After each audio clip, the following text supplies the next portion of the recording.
Ladies and gentlemen, please welcome the President of the United States, Donald J. Trump, the Vice President of the United States, Mike Pence, Secretary of State, Mike Pompeo, the Director of Central Intelligence Agency, Gina Haspel, and the Chief Operating Officer of Central Intelligence Agency, Brian Bulatow.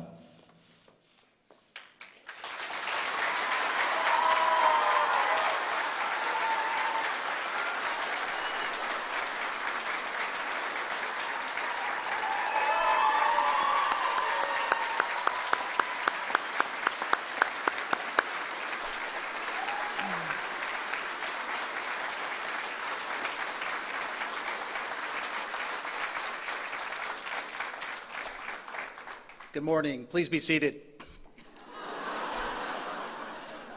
Mr. President, Mr. Vice President, distinguished and honored guests of Director Haspel, welcome to the headquarters of the Central Intelligence Agency. And thank you to the many guests who are here today to join Director Haspel on this special occasion and historic swearing-in ceremony. To begin the ceremony, please stand with me as we sing the national anthem, and please remain standing for the invocation.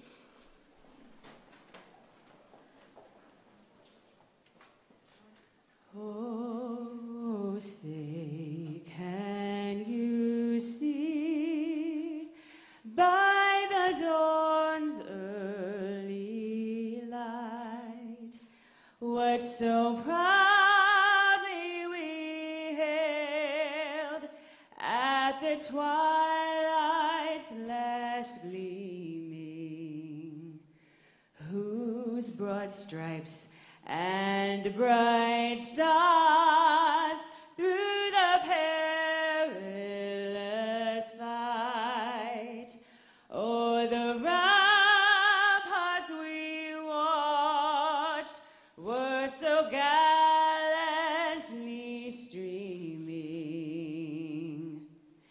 and the rocket's red glare, the bombs bursting in air, gave proof through the night that our flag was still there.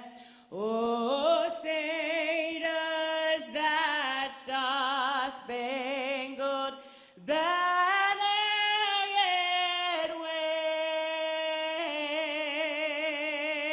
wave o'er the land of the free and the home of the brave.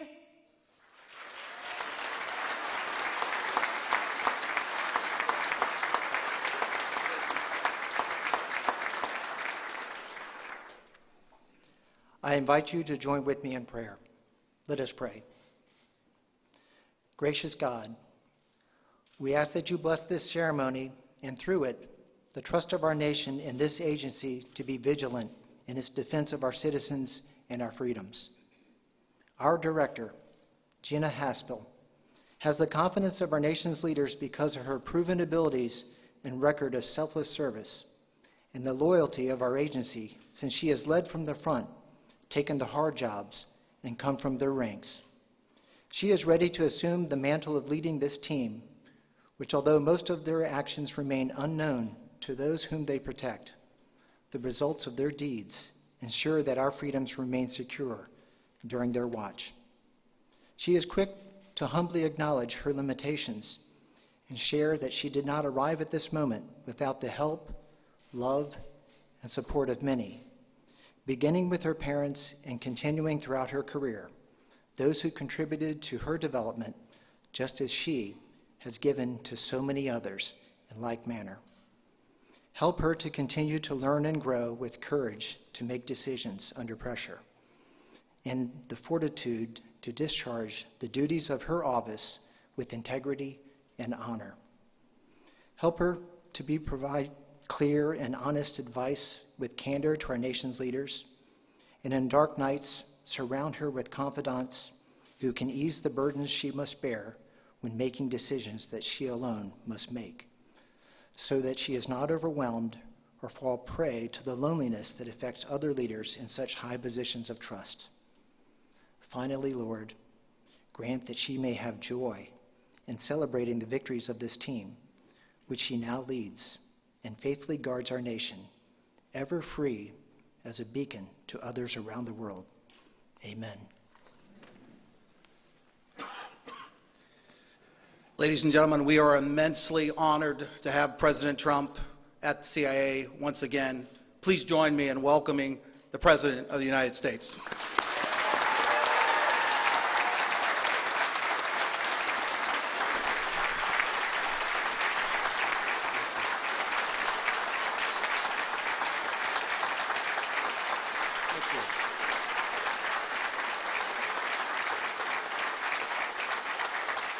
Well, thank you very much, and good morning.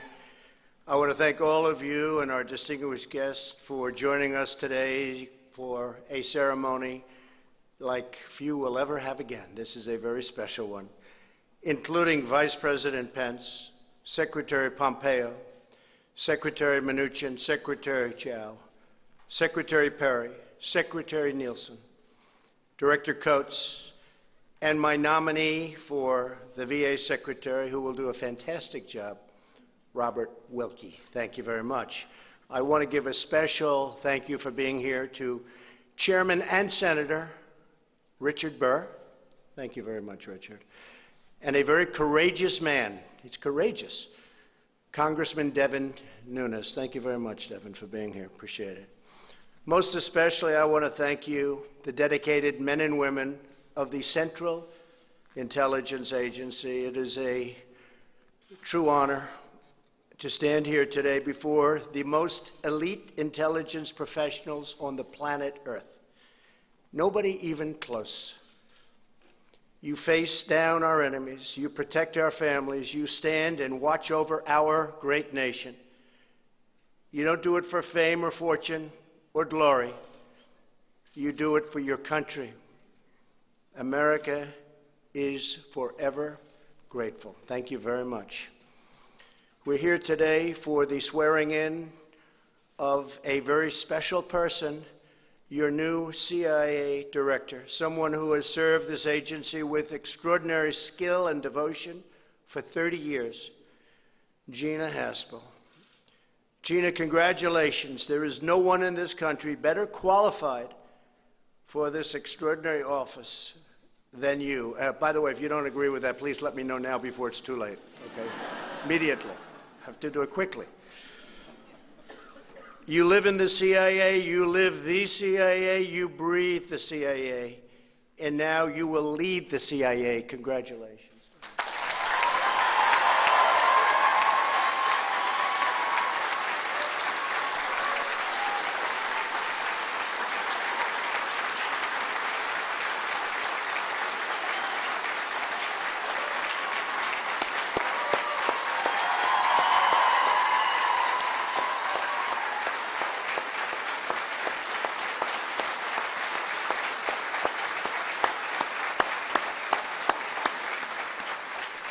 Okay, that means we're keeping her, right? That's what we were waiting for. They love you. They respect you. They respect you, too. A native of Ashland, Kentucky, Gina's father served in the U.S. Air Force. She spent much of her childhood overseas. From a young age, she was instilled with a deep love of our country, which combined with a thirst for adventure. That led her to the CIA. Throughout her storied career at this agency, Gina has truly done it all. She's completed 7 field tours, served as a case officer, recruited assets, run stations, captured terrorists, and disrupted networks that proliferate deadly weapons. They send those weapons all over and you catch them. You're going to get even better now. Better than ever before. You're the best. You're going to be better than ever before, and we're getting you the resources to do it. Our enemies will take note. Gina is tough. She is strong, And when it comes to defending America, Gina will never, ever back down. I know her. Spent a lot of time with Gina. Gina played a crucial role in our fight against al-Qaeda. Her first day on the job at the CIA's Counterterrorism Center was September 11th, 2001, and she tirelessly hunted terrorists for the next 3 years. She went on to become Deputy Director of the National Clandestine Service and most recently, Deputy Director of the CIA. During her decades of distinguished service, Gina has earned the George H.W. Bush Award for Excellence in Counterterrorism and the Intelligence Medal of Merit. Most importantly, she has earned the universal respect, admiration, and trust of her colleagues here at the CIA, throughout the government, and all over the world. Gina is truly respected. And today, we also mark another proud milestone as Gina becomes the first woman ever to lead the CIA.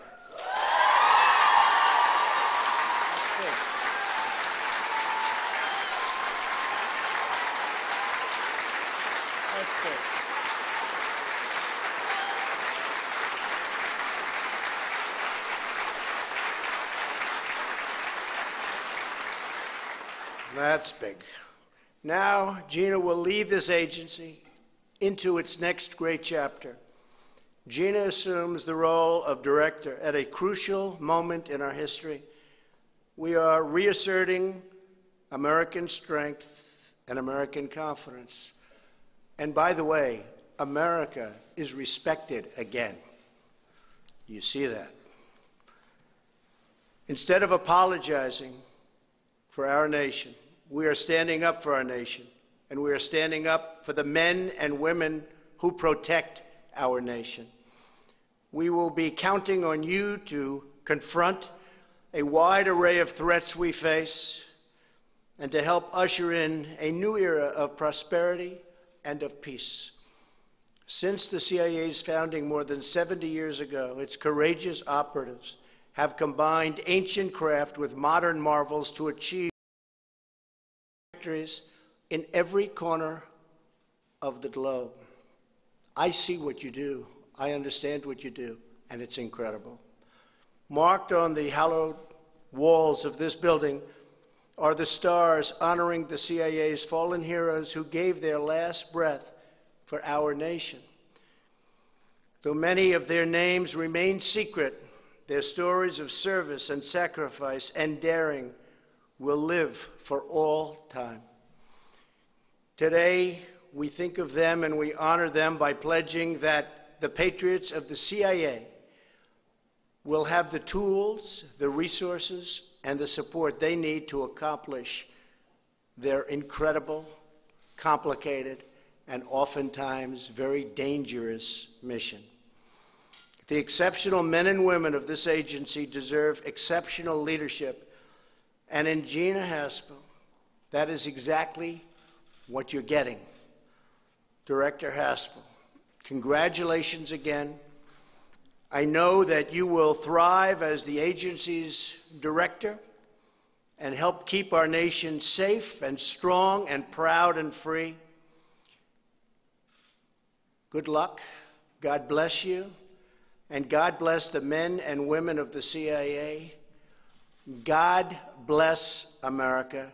And I just want to thank everybody in this room for doing such an incredible job and for giving Gina that unbelievable support that she needed. It took courage for her to say yes in the face of a lot of very negative politics and what was supposed to be a negative vote. But I'll tell you, when you testified before the committee, it was over. There was not much they could say. There was nobody more qualified than you, and you are going to do a fantastic job, Gina. Thank you very much. Thank you very much.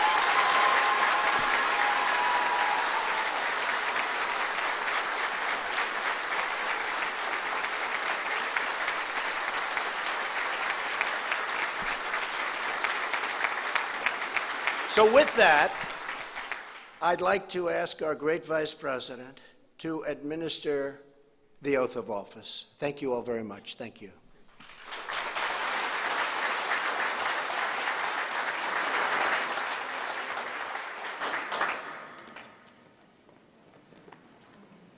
Place your left hand, raise your right hand, repeat after me.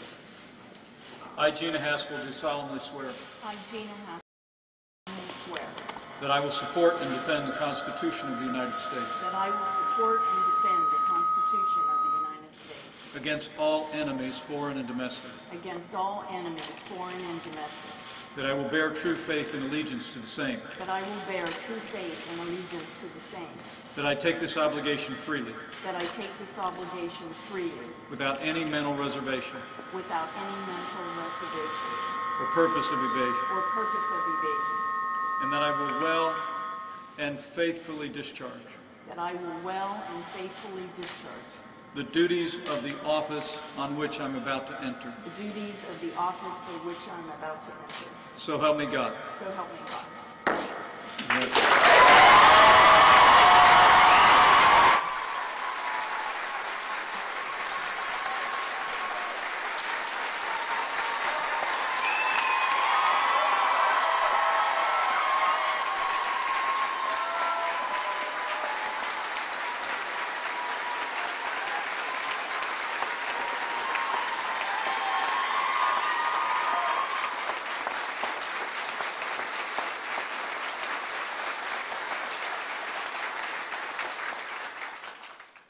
Good morning, everyone, and thank you, Mr. Vice President, for administering the oath. Let me begin by thanking President Trump for joining us today and for offering those kind words. Mr. President, it means a great deal to me and to the agency that you made time to come out to Langley for this ceremony.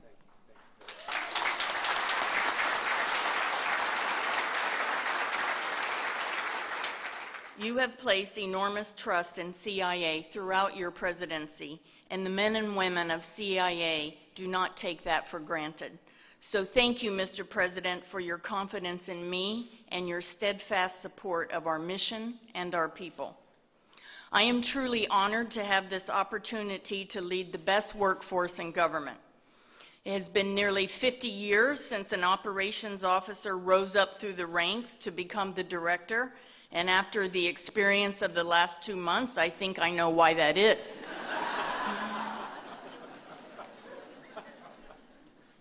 I look out in the crowd today and I see a strong representation of the CIA's past, present, and possibly even the future. I am looking at 2 young ladies, special guests, who join us today. CIA has been more than a career. It has been for me, like many of you, a calling. In this building and around the world today, there are officers carrying out a vital mission, sometimes at great personal risk. I want each of you to know that I took on the position of director because I want to represent you as well as lead you. My years at CIA have rewarded me in ways that I could never have imagined, and I will continue to give it and you my all. There are countless role models and mentors who paved the way for me to stand here today. As the director, I want the current CIA leadership team to be role models and mentors for our next generation of officers who will walk the streets of far-flung capitals and work the late nights here at headquarters and abroad. For me, being director is about doing right by all of you, so that you have the tools and support needed to carry out our sacred mission. Every CIA officer has taken the same oath that I just did to support and defend the Constitution against all enemies. And today, I recommit that I will do everything in my power to justify the faith that President Trump and the American people have placed in us, and to make sure that CIA continues to provide the intelligence needed to keep our country safe. I would be remiss if I did not also note the tremendous pride I take in being the first woman to serve as director. I would not be standing before you today if not for the remarkable courage and dedication displayed by generations of OSS and agency women in roles both large and small, who challenged stereotypes, broke down barriers, and opened doors for the rest of us. I am deeply indebted to them, and I am extremely proud to follow in their footsteps and to carry on their extraordinary legacy. I stand on the shoulders of heroines who never sought public acclaim, but served as inspirations to the generations that came after them. I also want to express a special thank you and welcome to Eliza and Zoe, who have joined us today. The notes from these two young ladies, ages 6 and 7, sent to me, sat on my desk these last 2 months and motivated me daily. In their own words and pictures, they expressed their excitement about the opportunity my nomination represented, and to Eliza and Zoe, I would simply say, we did it.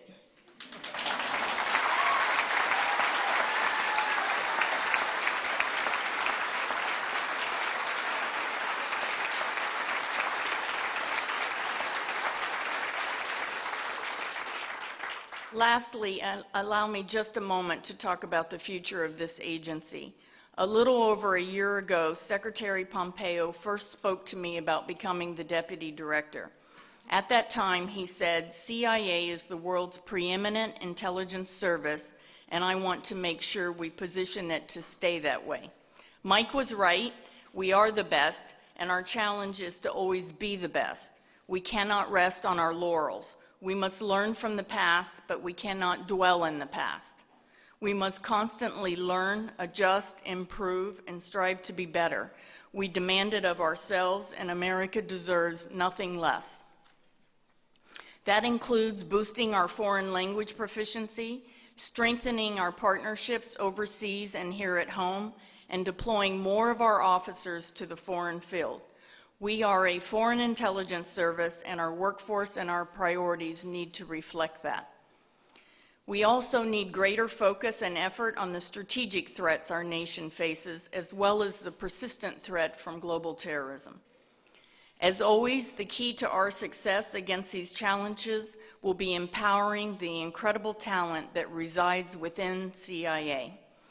The men and women who serve here are a national treasure, from the operations officers who collect our intelligence, to the analysts who contextualize and evaluate it for senior policymakers, to the support officers who enable every aspect of our mission, to the scientists, engineers, and cyber specialists who give us a decisive edge over our adversaries.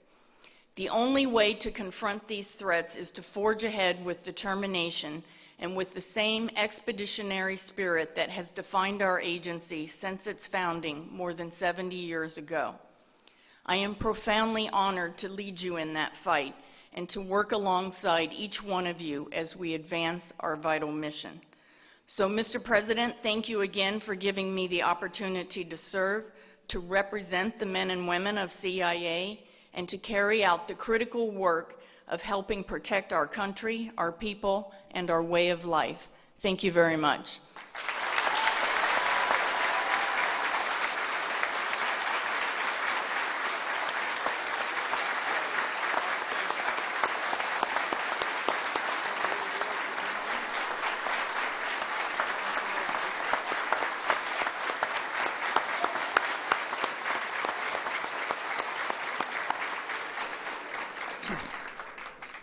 On behalf of the Director of the Central Intelligence Agency, thank you to our distinguished guests and to each and every one of you for participating in today's ceremony.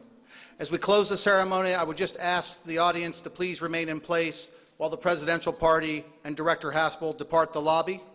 Once they depart the lobby, those in the lower lobby, please exit the front by the seal, and our guests that are here in the upper lobby, please adjourn to the portrait gallery to my right to join the Director for a reception. Thank you again for being with us today.